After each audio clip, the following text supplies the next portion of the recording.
ma bëgg rek ngeen concentré wu sur l'essentiel dañu ne focus 2024 ñu bari ci yéen xam nañ ne dossier Ousmane Sonko conseiller constitutionnel daf ko doon càmbar maanaam càmbaraat demaat duggaat ba ci biir xoolaat dossier yi cour conseiller constitutionnel bu Sénégal bu Badio Camara jiite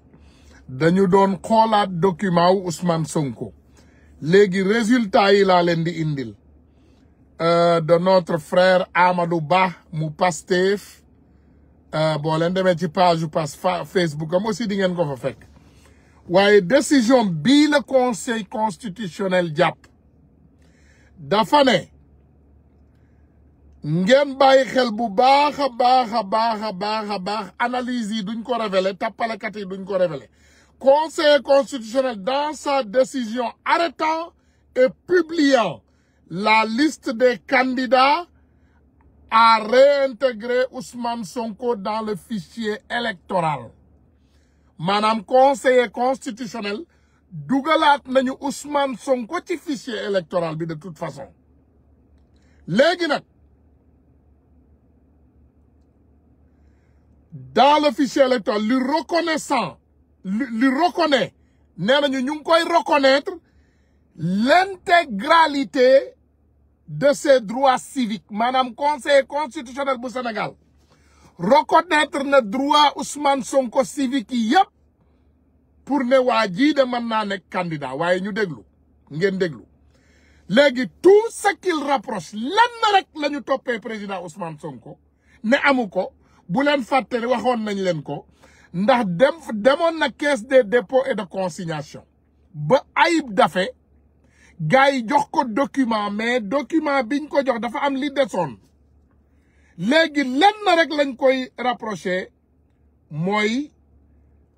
il rapproche le défaut de l'attestation maanaam boo demee déjà ñu bari dañu war a xam lii caisse des dépôts et de consignation Ousmane Sonko chèque certifié la fa yóbbu certified chèque maanaam chèque certifié mooy chèque boo xam ne daanaka da ngay dem banque nga am fa xaalis nga ne leen bëgg naa ngeen jox ma nangam ci chèque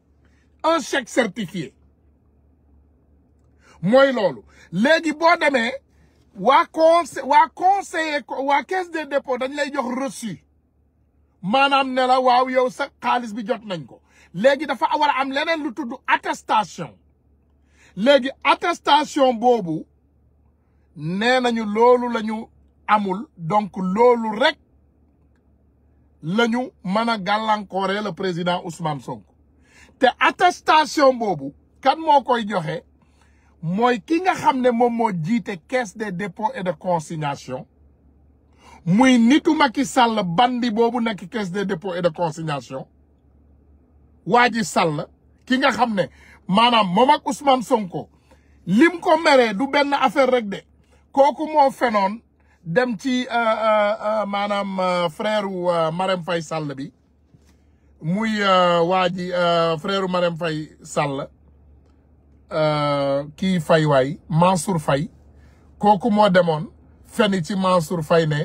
voilà Ousmane Sonko daf ko bëgg a gis ak am na vocal ak amul vocal la même personne donc encore une fois li ñuy approché rek Ousmane Sonko c'est l'attestation de caution que le directeur de la caisse des dépôts a bloqué illégalement estimant que Sonko n'était pas sur le fichier électoral léegi nag le conseiller constitutionnel en excluant la radiation la contumace bu leen fàtte de conseiller constitutionnel radiana contumace ba dindi na ko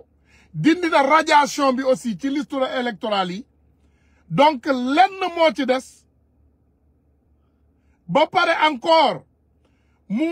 ne contumace est le pourvoi de l'État contre l'ordonnance du président du tribunal HDC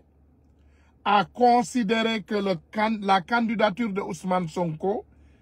n'est viciée que par le défaut de caution maanaam lenn rek la ñu gàllankoore Ousmane Sonko fi mu ne nii mooy caution xam nga Ousmane Sonko ku ko xam na ne amul problème 30 millions ñun ñëpp tey bu ñu ne woon Ousmane Sonko 30 millions ko jàpp 500 000 Sénégalais ñoo koy joxeel 30 millions donc loolu du défaut bi encore une fois résistance bi ça a fait ses fruits ça a donné ses fruits mais sénégalais yi nañu continuer résister parce que kat caisse de dépôt et de consignation ñun ñëpp xam nañu ne kii fa nekk Macky Sall moo ko fa teg kooku rek moo bañ a jox Ousmane Sonko attestation pour ne jot naa xaalisam loolu rek moo gàllankoor candidature Ousmane Sonko te le recours bi est déposé avec les preuves de forfaiture du DG de la CDC voilà adduna bi yëpp ngeen déglu teg nañu recours maanaam yóbbu nañu recours pour wane ne li tax Ousmane Sonko indiwul attestation bi waa CDC ñoo nekk di teg ay dil di def ay caaxaan loolu moo tax Ousmane Sonko jotul attestation bi donc je le lis intégralement en français et je le répète en anglais et je le répète en mandingue et autres voilà le Conseil constitutionnel a annulé la radiation pour contumace de Sonko. Il y a une chose capitale et importante que les analyses n'ont pas révélée. Le Conseil constitutionnel, dans sa décision arrêtant et publiant la liste des candidats, a réintégré Ousmane Sonko dans le fichier électoral, lui reconnaît l'intégralité de ses droits civiques.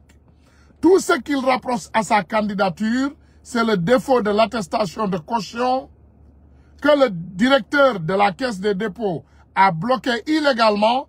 estimant que Sonko n'était pas sur le fichier électoral. Le Conseil constitutionnel, en excluant la radiation, la contumace et le pourvoi de l'État contre l'ordonnance du président du tribunal HDC, a considéré que la candidature de Ousmane Sonko n'est viciée que par le défaut de caution. Le recours est déposé avec les preuves de la forfaiture du DG de la CDC. Voilà,